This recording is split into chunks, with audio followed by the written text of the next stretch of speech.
کھلانا ہے، اور فرمایا جیسا تم نے پہننا ہے ویسا اسے پہنانا ہے۔ اور پھر میرے حبیب کریم علیہ الصلوۃ والسلام نے ارشاد فرمایا اس کی ہمت سے بڑھ کر تم اس پر بوجھ نہیں ڈال سکتے، جتنا کام وہ کر نہیں سکتا اتنا تم اسے دے نہیں سکتے۔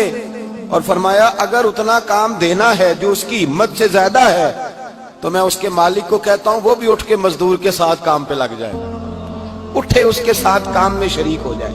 مزدوری کا بھی تعین فرمایا، اور پھر اس کو کام کس مقدار کا دینا ہے، مزدور کو کس قدر زیادہ اس پر بوجھ ڈالا جائے گا، یہ بھی مصطفیٰ کریم نے بیان فرمایا۔ فرمایا جو لا یکلف اللہ نفسا الا وسعہا، اللہ بھی تم پر وہ بوجھ نہیں ڈالتا جو تم اٹھا نہیں سکتے، تو کسی مزدور کو تم ایسا کام نہیں بتاؤ گے۔ حضرت عثمان غنی رضی اللہ تعالیٰ عنہ ایک دن حضرت عمر فاروق سے کہنے لگے عمر بس کر دے یار، تیرے بعد بھی تو لوگوں نے خلیفہ بننا ہے، کیسے کوئی تیرے رستے پہ چلے گا؟ تو حضرت عثمان غنی سے جناب عمر کہنے لگے کیا ہو گیا؟ آپ فرمانے لگے کل میں دیکھ رہا تھا کہ لوگ باغ میں مزدوری کر رہے تھے اور آپ امیر المومنین ہو کے ان کا ہاتھ بٹا رہے تھے، تو حضرت عمر کہنے لگے بوڑھے تھے، بیمار تھے، مزدوری کر رہے تھے تو پسینہ بہہ رہا تھا، کیا ہو گیا اگر تھوڑا سا میں نے ساتھ دے دیا؟ حضرت جناب سیدنا فاروق اعظم یہ لفظ کہتے ہوئے رو پڑے۔ آپ فرمانے لگے میں کسی بادشاہ کا شہزادہ نہیں، میں بھی اسی باپ کا بیٹا ہوں جو اونٹ چرا کے گزارا کیا کرتا تھا۔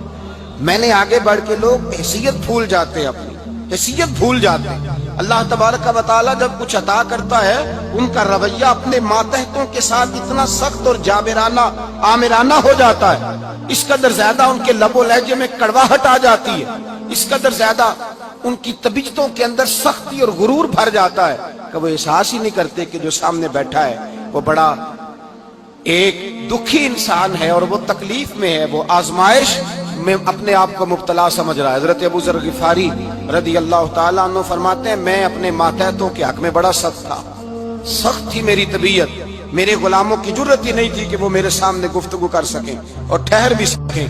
فرماتے ہیں جس دن میں کلمہ پڑھنے گیا، جس دن میں حضور کی بارگاہ میں، تو میں نے کہا حضور کوئی خاص نصیحت؟ تو نبی پاک نے فرمایا میری نصیحت تیرے لیے یہ ہے کہ جیسا تو نے کھانا ہے ویسا ہی غلام کو کھلانا ہے، جیسا تو نے پہننا ہے ویسا ہی غلام کو پہنانا ہے۔ حضرت ابو ذر کہتے ہیں جو میرے اندر کمی تھی وہی میرے نبی نے نصیحت کر دی، جو میرے اندر کوتاہی تھی وہی غیب جاننے والے رسول نے بتلا دی۔ فرماتے ہیں میں گھر گیا، جب میں جاتا تھا تو ملازموں کا سانس خشک ہو جاتا تھا، وہ کانپنے ہانپنے لگتے تھے کہ جانے اب یہ کیا کرے گا۔ حضرت ابو ذر غفاری فرماتے ہیں میں گیا، ایک شخص سے میں نے کہا کھانا پکاؤ، کھانا پکایا، دسترخوان پہ لگایا اور اپنے سارے ملازموں کو کہا آؤ یار میرے ساتھ بیٹھ کے روٹی کھاؤ، آؤ سارے میرے ساتھ بیٹھ کے کھانا کھاؤ۔ فرماتے ہیں انہوں نے کھانا کھایا، پھر میں ان کو بازار لے گیا، جیسے کپڑے میں پہنتا تھا ویسے میں نے ان کے لیے بھی خریدے۔ فرماتے ہیں میرے غلام کہنے لگے آقا خیر تو ہے نا، خیریت تو ہے نا، کیا ہوا؟ مزاج مبارک تو ٹھیک ہے، کیا ہو گیا؟ اور یہ جو ہم فضا کو اتنا خوبصورت دیکھ رہے ہیں اور یہ جو ہم اتنی پیاری ریم جھیم برستی دیکھ رہے ہیں یہ جاری رہے گی یا ایک دن کی ہے؟ تو حضرت ابو ذر غفاری رو پڑے، کہنے لگے اب تمہیں ابو ذر غفاری بدلا ہوا ملے گا، اس لیے کہ اب میں وہ نہیں رہا، اب میں رسول اللہ کا کلمہ پڑھ کے غلام مصطفیٰ بن گیا ہوں، اب میں بدل گیا ہوں، میری طبیعت بدل گئی۔ غلاموں کے حق میں حضرت مولا علی شیر خدا غلام کو لے کر کے گئے دکان پر، حضرت مولا علی غلام کو لے کر گئے کپڑے کی دکان پر، 2 جوڑے خریدے، ایک کم قیمت کا ایک زیادہ قیمت کا، ایک کم قیمت کا ایک زیادہ قیمت کا، 2 جوڑے خریدے۔ جب واپس لوٹے تو غلام سے کہنے لگے تو اپنا لے لے۔ غلام کو پتا تھا کہ اس زمانے میں ہوتا کیا تھا، اس نے کم قیمت کا جوڑا اٹھایا۔ حضرت علی فرمانے لگے عجیب آدمی ہے، یہ تو تیرا نہیں یہ تو میرا ہے۔ اس نے کہا حضور کس طرح سے؟ آپ فرمانے لگے تیرے لیے قیمتی جوڑا اس لیے خریدا ہے کہ تو جوان ہے، اور میں نے اپنے لیے اس لیے چھوٹا خریدا ہے کہ میں تو اب بوڑھا ہو گیا ہوں، مجھے تو حاجت نہیں۔ کہنے لگا حضور بوڑھے اور جوان کا مطلب نہیں، آپ علی ہیں، من کنت مولا فہذا علی علی مولا، علی مولا، آپ چونکہ مولا علی ہیں اور آپ امیر المومنین ہیں، لہذا آپ نے تخت پر بیٹھنا ہے، آپ نے سلطنت کو چلانا ہے، آپ پہنیے۔ حضرت علی فرمانے لگے تو میرا غلام بنا ہے نا، تو نے ابھی میرے نبی کا دیدار نہیں نہ کیا، تو بعد میں آیا ہے نا، اگر تو اس دور میں ہوتا تو جان جاتا کہ یہ عمل میرا ہے پر اس کے پیچھے جو نصیحت کے پھول ہیں وہ مصطفیٰ کے عطا فرما. ایک دفعہ نا حضرت ابو بکر صدیق اور جناب عمر فاروق کی نا کسی بات میں شکر رنجی ہو گئی, اختلاف رائے ہو گیا. تو جناب عمر ذرا ڈاڈی طبیعت کے بندے تھے, ڈانٹ دیا ابو بکر صدیق کو. تو صدیق اکبر نرم بندے تھے, ماڑے دا کی کام محمد نس جانا یا رونا. تو وہ گا کے نا تو پہلے گھر روئے, پھر حضور کے پاس چلے گئے. جناب عمر کہتے ہیں مجھے بھی خیال آیا کہ یار یہ مجھے نہیں کرنا چاہیے تھا. تھوڑی دیر کے بعد اچھے لوگ جو ہوتے ہیں ان کا غصہ جلدی اتر جاتا. کہتے ہیں میں نے جا کے جناب صدیق اکبر کے دروازے پہ دستک دی تو پتہ چلا وہ تو گھر ہی نہیں. میں سمجھ گیا, میں ڈر گیا, میری ٹانگیں کانپنے لگی. کیوں ڈر رہے ہو عمر؟ فرمانے لگے اس لیے ڈر رہا ہوں کہ ابو بکر جب اپنے گھر نہیں ہوتے تو دروازہ رسول پہ ہوتا. ساری بات تو سنا دی ہوگی. فرماتے ہیں میں نبی پاک کی بارگاہ میں پہنچا, سامنے ابو بکر بیٹھے ہیں, پشت مبارک میرے کریم رسول کی کعبے کی جانب, چہرہ صدیق اکبر کی جانب, دونوں کی گردنیں جھکی ہوئی. جناب عمر پاک فرماتے ہیں کہ میں بیٹھا تھا اور سوچ رہا تھا. سلام لی, جواب ملا, پر گردنیں نہیں اٹھائیں دونوں نے, مقدس گردنیں جھکی رہی. میں سوچ رہا تھا کہ اب حضور مجھے ڈانٹیں گے تو میں صدیق کے پیر پکڑوں گا, میں علی کو سفارشی بناؤں گا, میں منت کروں گا, لیکن کوئی بولے تو بات بنے نا. کہتے ہیں جب دیر ہو گئی, یہ سکوت بھی بڑا مشکل ہوتا ہے. اوہو, اگر کبھی وہ چپ کر جائے تو یہ بھی بڑا مسئلہ ہے, محبوب بھی چپ کر جائے. کہتے ہیں میں بڑا پریشان ہوا, جب میرا کلیجہ منہ کو آیا نا تو جناب عمر کہتے ہیں میں بولنے لگا تو آنسو میرے پہلے نکل گئے. اللہ اکبر. کہ میں نے رو کے کہا سونیا بھول گیا تھا, میں گیا تھا ابو بکر کے گھر معافی مانگنے, پر یہ یہاں آ گئے.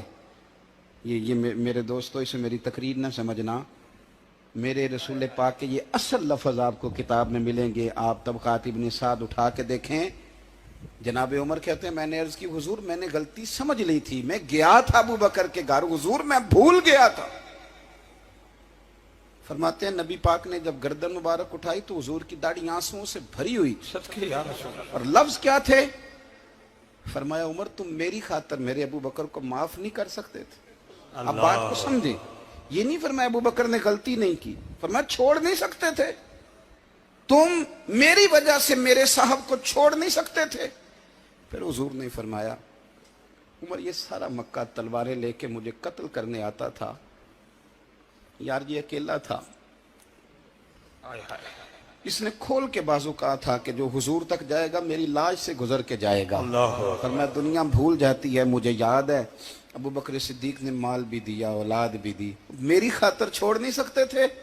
جناب عمر کہتے ہیں میں اس کے بعد سمجھ گیا کہ میرے مصطفیٰ کی رضا اسی میں ہے کہ ابو بکر کو راضی رکھا جائے. سبحان اللہ. آپ مہربانی سنو, اب فوراً سنو, فوراً اس کے بعد